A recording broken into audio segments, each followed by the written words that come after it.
أي تنظيم إرهابي تنتمي؟ إلى تنظيم القاعدة. سابقا. حاليا؟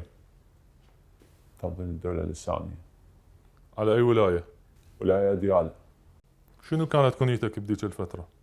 أبو محمد. مفرزتك كانت تتكون من كم شخص؟ من 4 أشخاص. شنو الأعمال اللي قمتوا بيها؟ مفرزتكم هذه الأعمال اللي قمتوا بيها شنو؟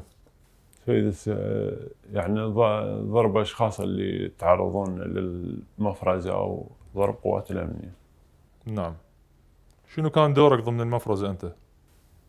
سيدي ناقل عبوات. ناقل عبوات. تنقل عبوات. زين. كم عبوة نقلت؟ يقارب 60. بيا تاريخ القبض عليك؟ 2/11/2020.